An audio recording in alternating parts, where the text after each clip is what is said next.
And kay Inday TV. Thank you so much. Kay Dolores Dumundon. At sa lahat ng ating mga viewers, ating recognize yung ating mga viewers kay Kalingap Edward T. Kay Batang Hamog. Hirin Sikan, shout out. And Susan Vergara. Susan Arthur.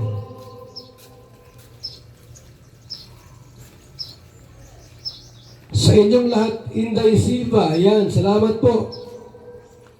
Geraldine Ramos, Jessica Arcilia, Ebilionis Mix Vlog, and Christine Ann, Janilia Rain, Tabayag,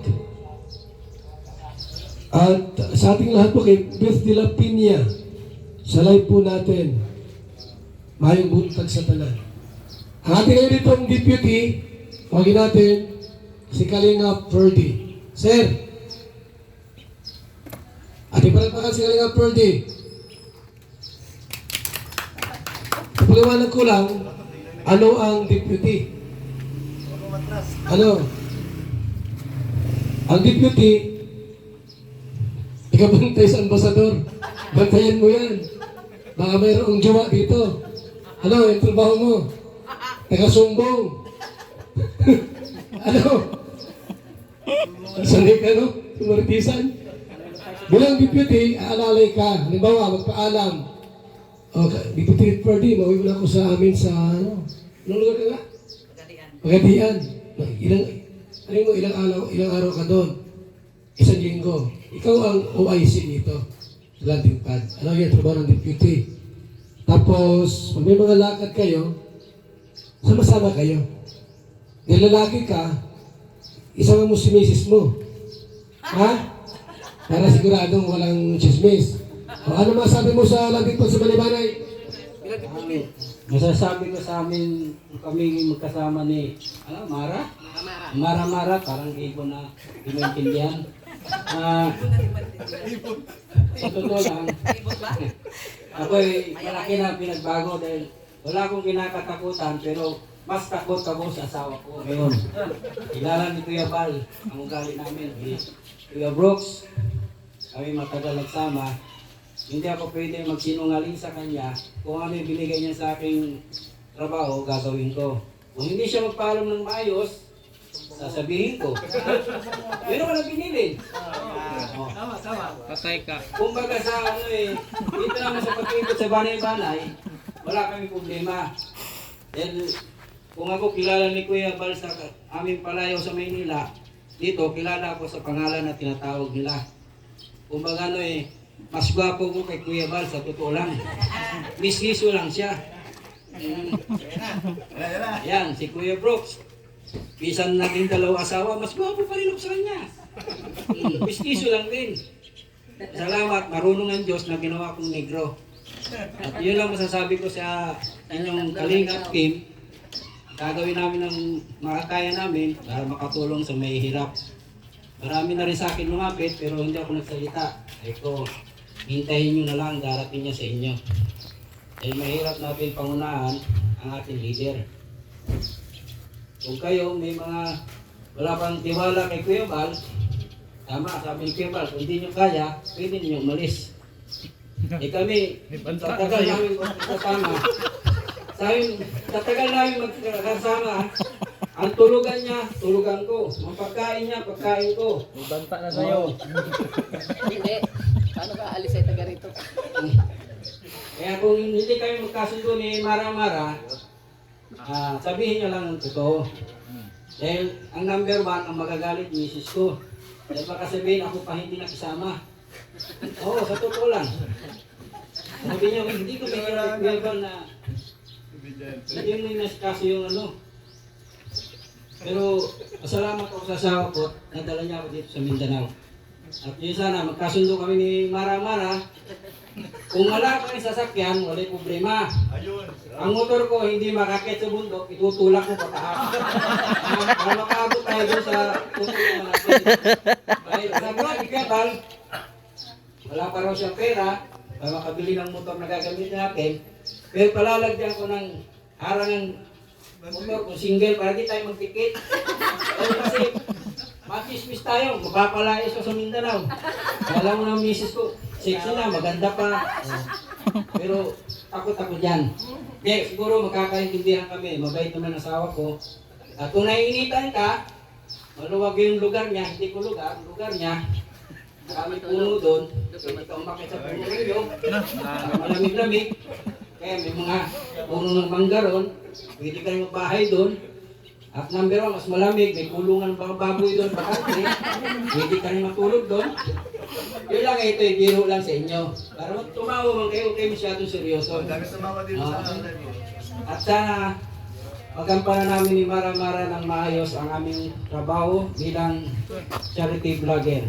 Sa ngayon pa lang, hindi pa ako vlogger, papasalamat ako sa inyo at nakasama ko sa Team Kalingap. Tungkol sa aking mga kaibigan na si Kuya Brooks at si Kuya Bal na naligaw sa Luneta. Salamat.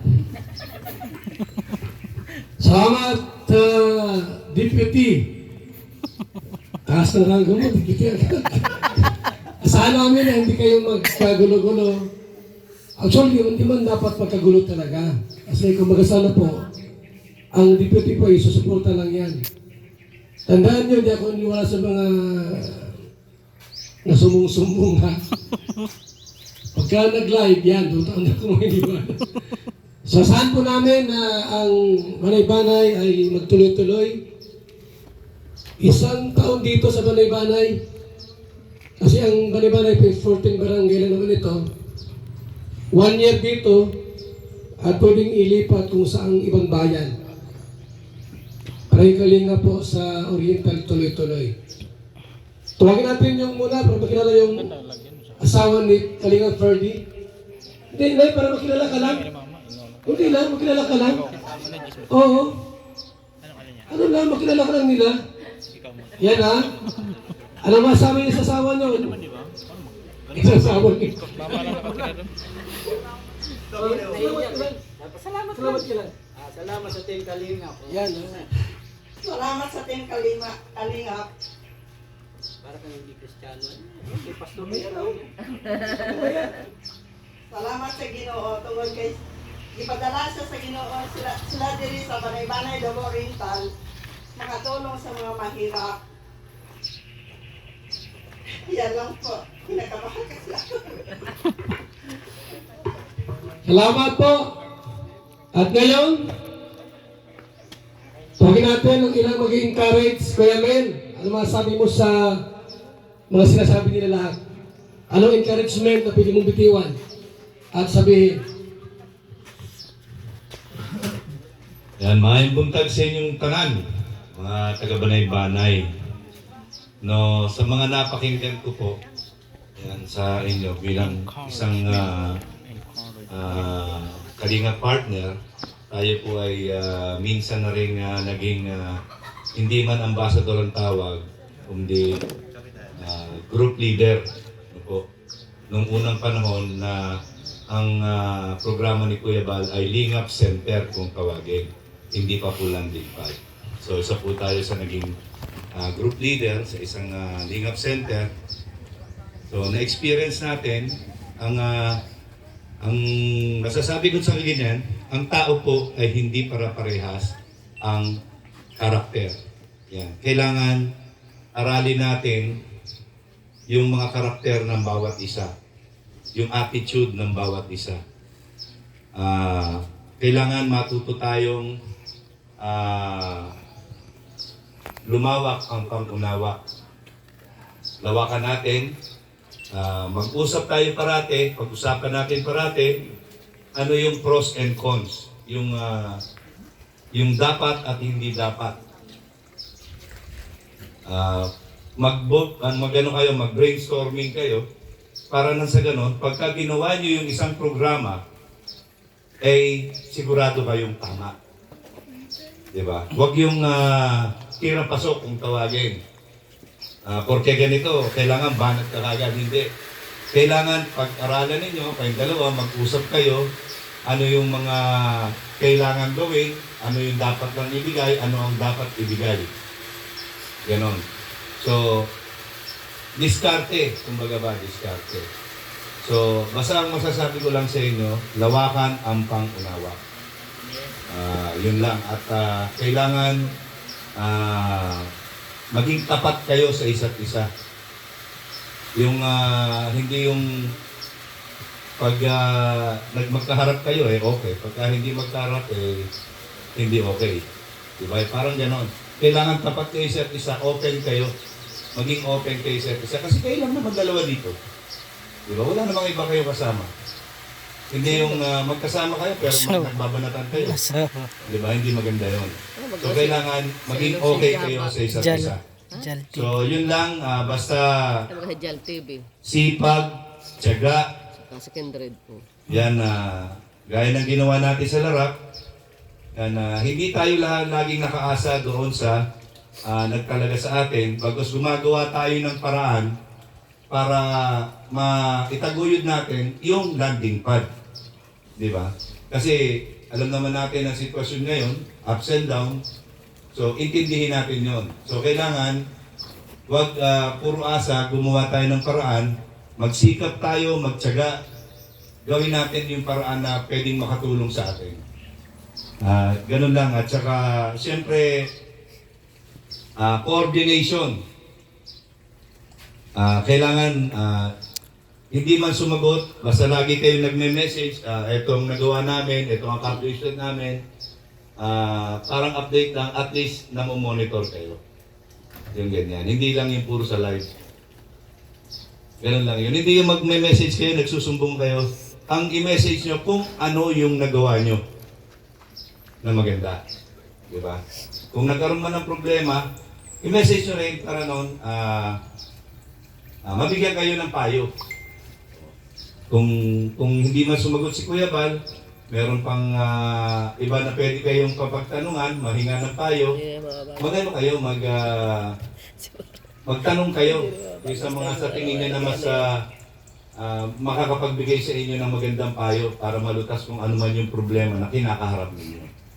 So ganun, kailangan lang maging open para maging successful ang isang landing pad at marami kayong matulungan. Yan, para sa akin, nakikita ko na marami kayong magagawa dito, marami kayong mapupuntahan, marami kayong matutulungan sa paraan na kaya nyo. Mabuhay kayong dalawa. God bless. Maraming salamat, Kuya Mel. Pakita ang ating pong kasama, alam ko ito'y makatulong din po sa landing pad ng Balay-Banay sapagkat sa itaga rito. Tawagin natin, Kindred TV. Sir, ano masasabi mo sa narinig mo sa mga sinasabi nila? Daming sinasabi. And good morning po sa lahat. Dahil unang-una nagpasalamat ako sa kila Kuya dahil noon ko pa man hiniling na mapuntahan at mabisita nila ang aming probinsya dito sa Davao Oriental. Although malayo sa amin ito. So 6 na oras ang biyahe mula sa amin. Pero nakarating sila dito. Kaya so ang ano ko lang, ang tulad ng nabanggit ni Kuya na baka sakali na maalalayan ko itong landing pad dito. So hindi imposible kasi sa lawak na nung narating ko dito sa Mindanao. So hindi imposibleng maaari kong matulungan sila dito sa landing pad dito sa Bani-Banay. Lalo na pagdating. Gusto ko ang dalhin yung ito Kuya yung mga alaga ko. Pwede itong shelter. Pwede. Oh. Ikaw ang tulungan din. Wala na nga ako sa lighthouse. So yun lang. Advice ko kay Maramara, magpakatatag kasi responsibilidad yan bilang isang leader dito. Responsibilidad niya yan na dalhin at pasanin lahat ng kung anumang problema na dumating. So yun lang, magpakatatag. iwasang pag meron mo kayong hindi pagkaunawaan ni Kalinga Verde, unang-una iwasan yung magsumbong sa sponsor, ha. Huwag na huwag kayo magsukay. Sakit natin yan, iba si ganito, ganito Diyan nag-umpisa yung tas nagla-live. Yung pagla-live, pwede nyo namang sabihin ng ng diretso kung saan dapat i-address yung problema. O kay kuya, pwede nyo sabihin diretso, huwag nyo ilan sa live. So, iwasan natin yun na ang Kalingap hindi madadawit kung ano mang gulong meron sa atin. Kung meron mang away, dapat labas lang yung Kalingap. At pag gumawa tayo ng mga bagay, dapat is nakasunod dapat kung ano yung ng Kalingap. So yun lang, magpakatatag lang si Maramara. Kasi ko sa mga 3 weeks ko lang dito Ilang kaya ba? Maraming salamat.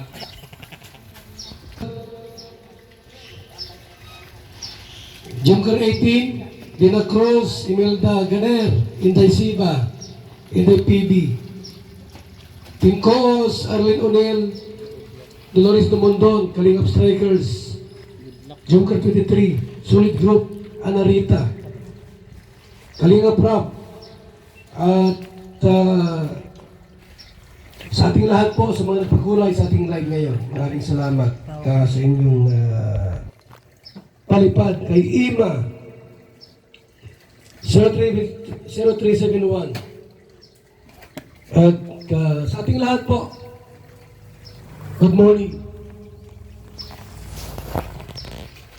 Lagi natin yung ating pong ambasador at deputy para sa kanilang panunumpa with Ate Edna. Ito kayo, sa inyong panunumpa. Taas ang kanang kamay.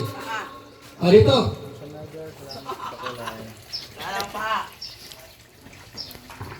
Manumpa. Sige po, tayo ay makiisa sa panunumpa ng dalawang i-install natin ngayon. Pakitaas po ang kanang kamay ng dalawa. At sabihin po natin, ako sabihin po pangalan, nahirang bilang yung posisyon ninyo. Ambasador ng landing pad. Deputy.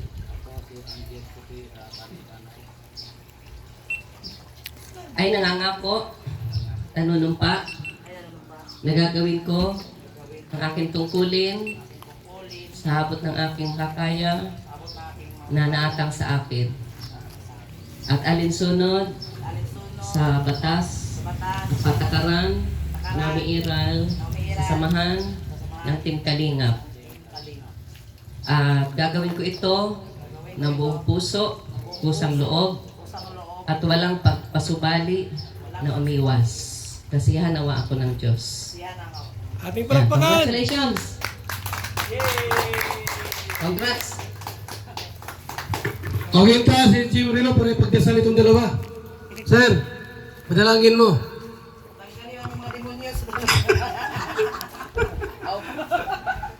Ate Mara, nakalig mo naman sinabi ng ating deputy na lang, kumbaga ay mga napakinggan nga natin na malinaw naman po sa atin. Tayo ay patuloy na maging katuwang sa programa ng Team Kalingap. Yan, ipag-pray po natin sina Kalinga Verde and Maramara. Panginoon, nagpapasalamat kami muli sa umagang ito sa pagkakataon na kung saan ay aming nasaksihan ang kagandahang loob mo at pagpapala sa Team Kalingap. Hindi nagkataon o aksidente na nagkaroon ng Team Kalingap sa dakong lugar na ito ng Banay-Banay, Davao Oriental. Salamat, Panginoon, sa mga kasamahan namin na yung inalaga sa dakong lugar na ito. Amin pong panalangin, Panginoon, si Kalinga Verde o Deputy Kalinga Verde and Ambasadora Maramara, ikaw, Lord, ang magbigay ng kalakasan at katatagan sa kanila. I-guide mo po sila, Panginoon, sa mga pamilya na tunay na nangangailangan po ng tulong. At ingatan mo po, Panginoon, ang mga kasamahan po namin ito sa paghahanap ng mga kababayan namin sa lugar na ito ng matutulungan.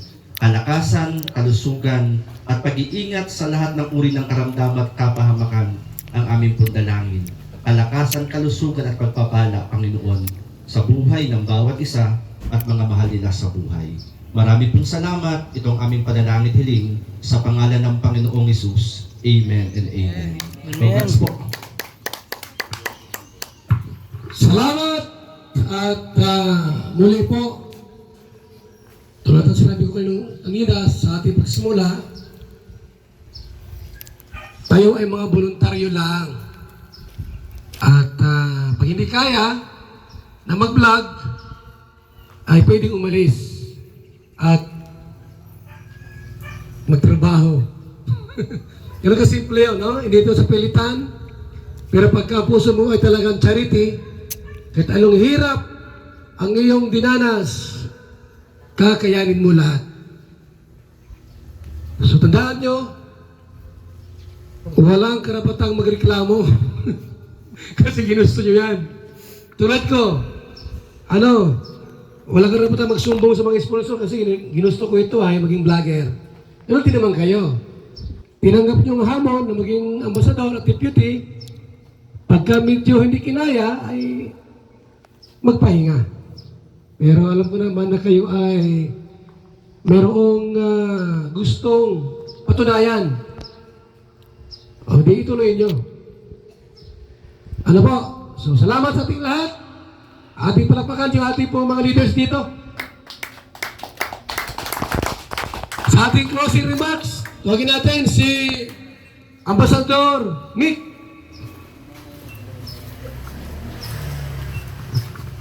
Ayan po mga kalingap, no? Ay closing remark na pala ito sa atin.